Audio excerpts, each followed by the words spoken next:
Good day everyone and welcome to Exile News, the weekly show that brings you all the important news and information on Path of Exile. And I've been on holiday for the last week, so this is why we're gonna have 2 weeks compressed into one video. So quickly start with Sound of Expedition, where basically several sound designers came and spoke about how they made certain sounds. For example, for the new skills, like you got Eye of Winter, Summon Reaper, like other monsters and all that kind of stuff. So definitely if you're interested in sound design, absolutely read and watch the videos. If you are just interested into some insight in GGG things, still give it a look. I think it's fairly interesting, even if you're not related to this field.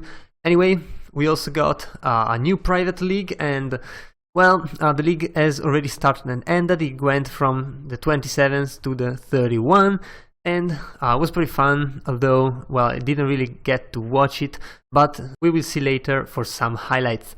Also, we got some mystery box concept arts, and these are some of the best concept arts we ever got from GGG. I feel like this one is absolutely amazing. The armor is incredibly good, the wings are absolutely beautiful, and the portal is amazing, and everything else, just scroll it down if you wish.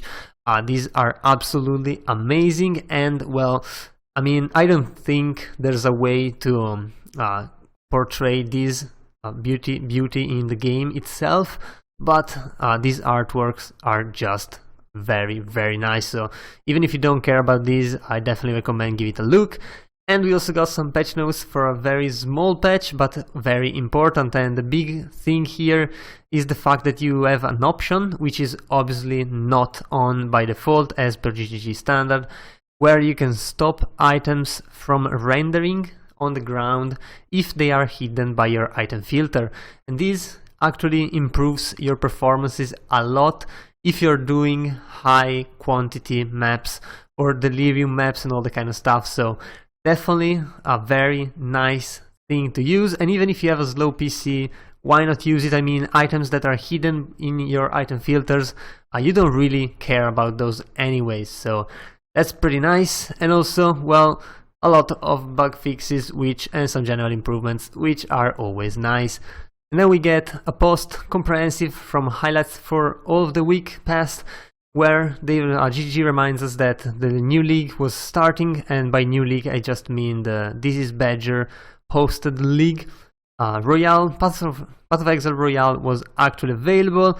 There was another podcast which actually came out, I think, today, so it wasn't really available at the time of this post, and some highlights from Preach, which is trying to stream Path of Exile. I'm not sure how far it's gotten yet, but definitely interesting to see a new player with his own experience try a game that's gotten to be very complicated, such as Path of Exile.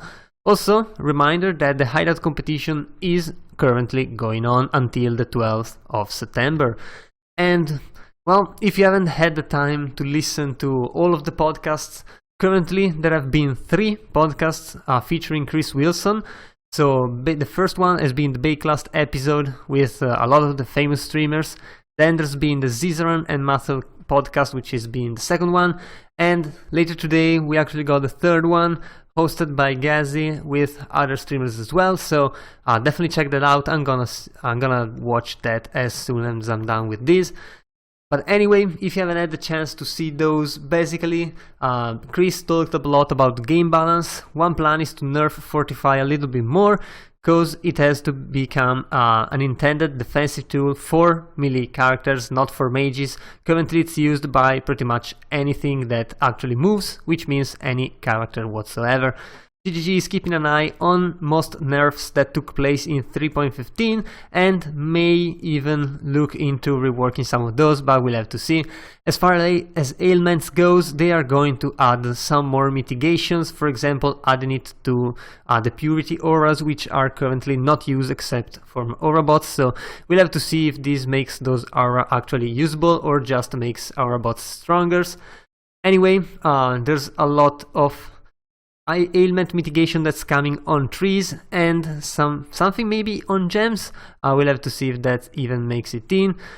As far as Flasks goes, GG is kind of happy how instilling orbs are being used, and what they want to do now is basically create 2 mod pools, one for proactive use of Flasks and one for reactive use, which is very good. So proactive use is going to be on utility Flasks, while reactive use is basically going to be on mana Flasks or life Flasks, which you don't use before, unless of course you're using an enduring mana Flask, which makes a lot of sense nowadays.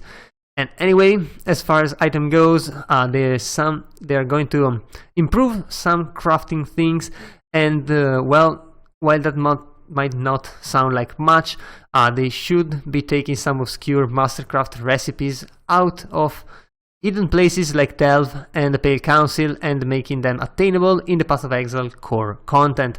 And this is immensely wonderful, because honestly, having to do the Pale Council just to get one craft is pretty retarded. I mean, they're just scattering everything into every type of content so that you have to do everything every time.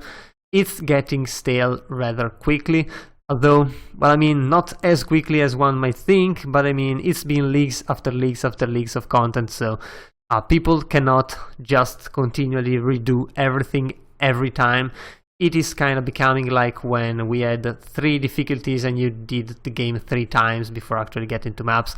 After a certain points, you just cannot go on like that.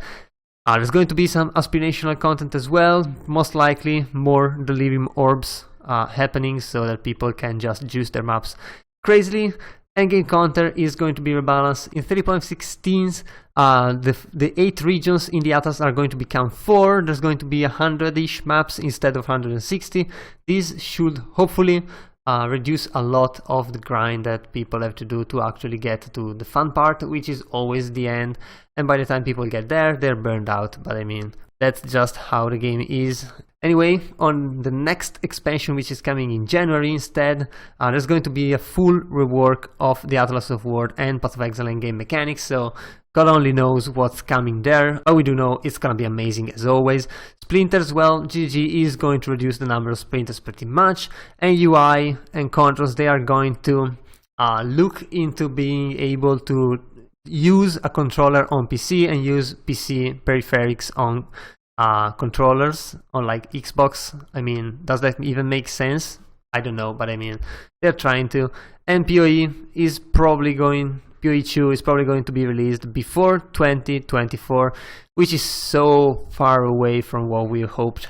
But I mean, any excuse is now available, and COVID is even more than just more than an excuse. I mean, that's actually a real problem. So it's understandable that GG is not going to make it by the end of 2021 or even 2022, if that matters. Anyway, we got some Hideout Competition highlights, which are pretty amazing. Definitely check it out if you are interested in this. It's a short video, so definitely check it out anyway if you don't care too much. And GG is working on some colorblind support for gem sockets, and you can see here the sockets have a little notch on the side, and the blue one seems to have it vertical. And I mean, obviously it's not gonna work because it feels it just fits into the link and you cannot see it, so obviously should just be another direction, and maybe white should just be another direction as well. I mean, we only have 4 colors anyway, and the abyssal sockets are different by drawing, so that should easily fix it. I mean, I don't think there's need to do much more than that, but I'm not colorblind, so definitely someone else can give a much better feedback than me. Anyway, we also got some highlights from the Dark Ages private league by This Is Badger that we saw before, and I don't know why it doesn't load the thumbnails, but anyway, these are pretty interesting things. Definitely check this out. And well, the league has ended already, so not much to do on that. And also we're going to get another league, and this one is going to be a class gauntlet event. It's the usual Zrun class gauntlet event, and there's going to be a lot of prizes. You can see here, if you get in the top spots, you get a lot of things, and if you don't get in the top spots, you're gonna get into raffles to get some awesome prizes, like $3,000 custom PC build, which is pretty amazing. down to the random draw for Midnight Pact mystery boxes, which I mean is just free microtransactions, so why not? And you just have to level a lot, pretty much. That's how it normally is, to get more players into playing these, and is going to be really hard, because the league will have increased monster damage, life, speed, elemental damage, reduced player resistances, and additional monster projectiles. So it's going to be very brutal, and good luck to whoever participates. And they're also going to be shortcasted, so you can see here the full schedule starting from September 11 to the 20th, or actually the 21st. So it's definitely going to be amazing. If you don't participate, definitely check it out on Twitch. It's going to be pretty damn fun. So yeah, I guess that was all for these 2 weeks. If you enjoyed the video, leave a like and a comment down below. Also, if you want to remain updated every week, be sure to subscribe to my channel. That was all. I've been your host Orzo, and I'll see you guys the next time.